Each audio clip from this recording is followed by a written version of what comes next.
밤이 되면 생각나는 공포라디오 밤을 걷는 목소리.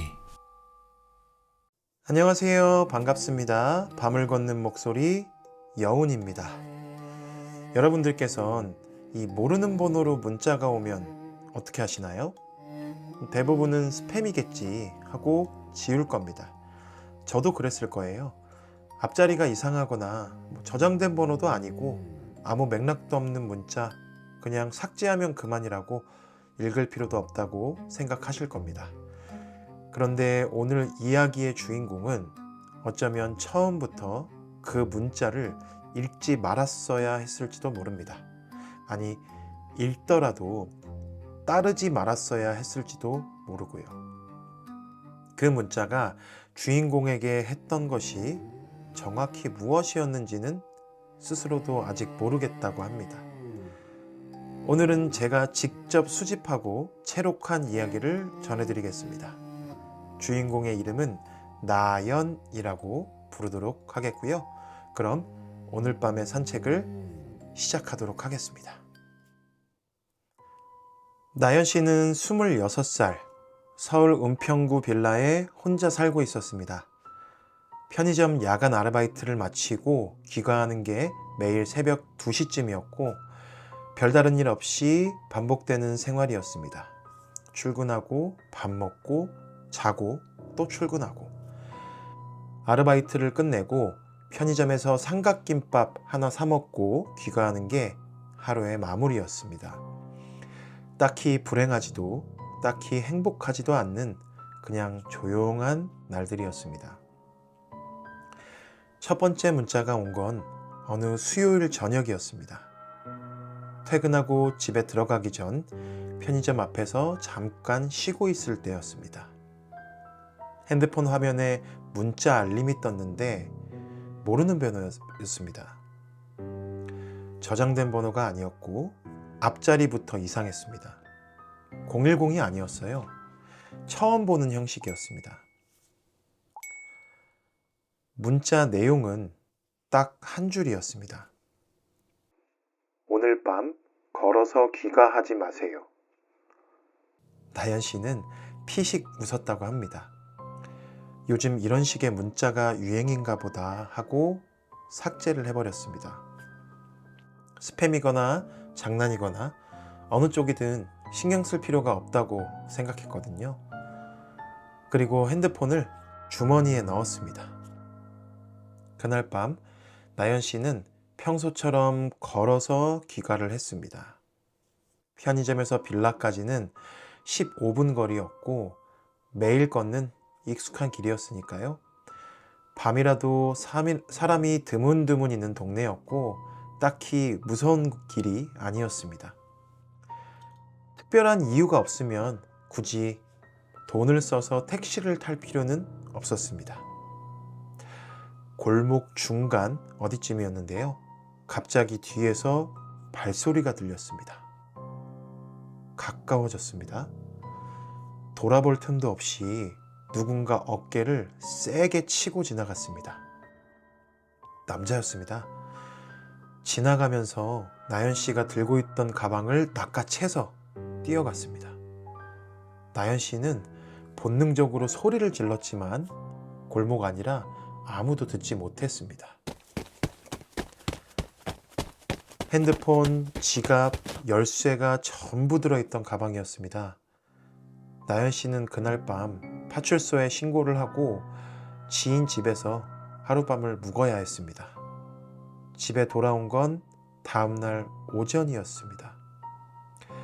자물쇠를 바꾸고 카드키를 정지시키고 핸드폰 분실 신고를 하고 정신없이 이리저리 처리를 하다 보니 그 문자 생각은 까맣게 잊고 있었습니다. 사흘 뒤였습니다.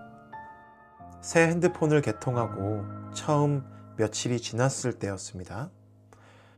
같은 번호에서 다시 문자가 왔습니다. 오늘 점심은 회사 근처 김밥집 말고 다른 데 가세요. 나연 씨는 이번엔 소름이 돋았습니다. 새 핸드폰이었습니다. 번호가 같더라도 어떻게 찾아서 문자를 보냈는지 알 수 없었고, 무엇보다 어떻게 알았을까요? 나연 씨가 점심마다 가는 그 김밥집을 말이죠. 직장 동료들한테도 잘 말하지 않는 곳이었는데 혼자 자주 가는 단골집이었는데 말이죠. 하지만 그래도 무시했습니다. 반응을 하는 게 더 이상하다고 생각했거든요. 그날 점심, 나연 씨는 평소처럼 그 김밥집에 갔습니다. 그런데 가게 앞에 도착했을 때 소방차가 3대 서 있었습니다. 주방 가스 폭발이었습니다. 다행히 인명피해는 없었지만 가게 안은 엉망이었고 영업은 당분간 불가능한 상태라고 했습니다. 나연 씨는 그 자리에서 한참을 서 있었다고 합니다. 우연이라고 생각했습니다. 2번이 우연일 수도 있습니다. 하지만 나연 씨는 그날 이후로 그 번호를 저장했습니다. 이름은 경고라고요. 자기도 모르게 그 이름이 적혔다고 합니다. 그 뒤로 문자는 일주일에 한두 번 불규칙하게 왔습니다. 내용은 매번 달랐습니다. 이번 주 금요일 지하철 타지 마세요. 오늘 퇴근길에 우산 챙기세요. 이번 달 25일은 외출하지 마세요. 나연 씨는 처음 한두 번은 반신반의하면서도 따랐다고 합니다. 지하철을 안 탄 날 설릉역 스크린도어 사고가 났습니다. 뉴스에서 봤습니다. 우산을 안 챙긴 날 퇴근길에 갑자기 폭우가 쏟아졌습니다. 우산이 없었으면 흠뻑 젖을 뻔했습니다. 25일에 집에 있었더니 동네 편의점 앞에서 강도 사건이 났다는 소식을 들었습니다. 나연 씨가 퇴근 후 매일 들르는 그 편의점이었습니다. 나연 씨는 그 번호로 전화를 걸어봤습니다. 없는 번호라고 했습니다. 문자를 다시 보내봤습니다. 수신 확인이 되지 않았습니다. 답장도 오지 않았고요. 그냥 일방적으로 보내기만, 그리고 나연 씨는 받기만 했습니다. 무서웠지만 동시에 그 문자에 의지하기 시작했다고 합니다. 문자가 오는 날은 내용대로 조심했습니다. 오지 않는 날은 또 그나마 마음 편하게 하루를 보냈습니다. 문자가 오면 뭔가 있는 날, 오지 않으면 괜찮은 날이라고 스스로 정리하기 시작했습니다. 그게 이상한 방식이라는 걸 나연 씨도 알았습니다. 그래도 멈출 수가 없었다고 해요. 그렇게 3달이 지났습니다. 나연 씨는 그 사이 문자를 따르며 크고 작은 사고들을 10번 가까이는 피했다고 합니다. 피할 때마다 뒤늦게 확인하면 정말로 뭔가가 있었습니다. 나연 씨는 그게 어떤 존재인지 알 수 없었지만 자신을 보호해주는 무언가라고 생각하기 시작했습니다. 그달 마지막 주였습니다. 나연 씨는 며칠째 문자가 오지 않는다는 걸 알아챘습니다. 처음엔 그냥 이번 주는 없나 보다 했습니다. 원래도 불규칙하게 왔으니까요. 그런데 열흘이 지났습니다. 그래도 오지 않았습니다. 나연 씨는 이상하게도 문자가 오지 않는 날이 더 무서워지기 시작했습니다. 문자가 오면 그날 조심하면 됐는데 오지 않으면 아무것도 모르는 채 하루를 보내야 하는 게 더 불안했다고 해요. 밖에 나가야 되는데 나가도 되는 건지, 이게 괜찮은 날인지 아닌지 그 문자에 기대서 판단해 왔다는 걸 열흘이 지나서야 깨달았습니다. 그러다 나연 씨는 한 가지를 뒤늦게 떠올렸습니다. 지난 3달을 하나씩 되짚어 보기 시작했다고 해요. 걸어서 귀가하지 말라던 날, 나연 씨가 택시를 탔습니다. 그날 밤 골목에서 강도 피해를 당한 여성이 있었습니다. 나연 씨가 매일 걷던 그 골목, 그 시간대에 나연 씨는 뉴스에서 그 소식을 봤을 때도 그냥 운이 좋았다고만 생각했습니다. 김밥집에 가지 말라던 날, 나연 씨는 다른 식당을 갔습니다. 그날 가스 폭발로 부상을 입은 손님 중에 혼자 온 여성이 있었다고 합니다. 나연 씨와 비슷한 시간대에 들어온 사람이었습니다. 지하철을 타지 말라던 날, 나연 씨는 버스를 탔습니다. 사고가 난 그 칸에 나연 씨가 예약해뒀다가 취소한 자리가 있었습니다. 그 자리에 다른 사람이 앉았습니다.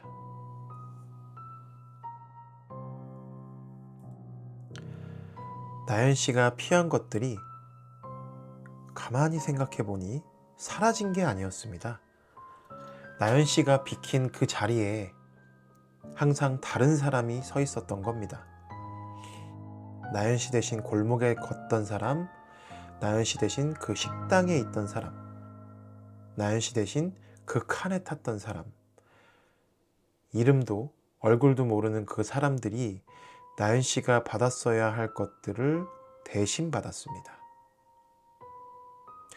나연 씨가 경고를 따를 때마다 그 사고들은 사라진 게 아니라 어쩌면 옮겨간 것이었습니다.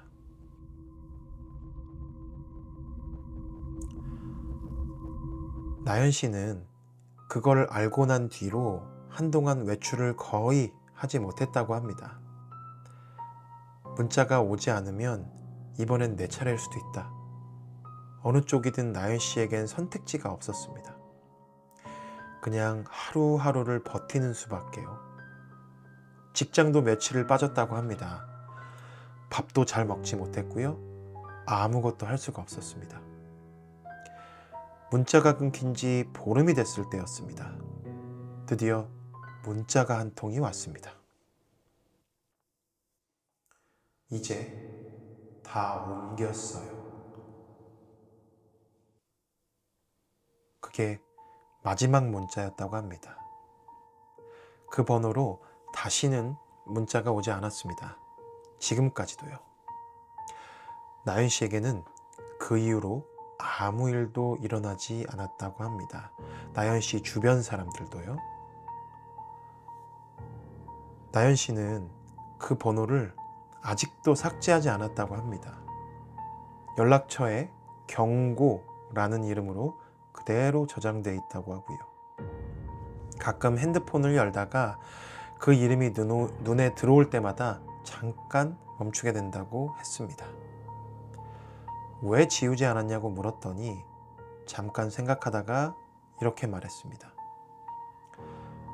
다 옮겼다고 했으니까 이제 더 오지 않겠죠. 그런데 뭘 다 옮긴 건지 그걸 저도 아직 모르니까요.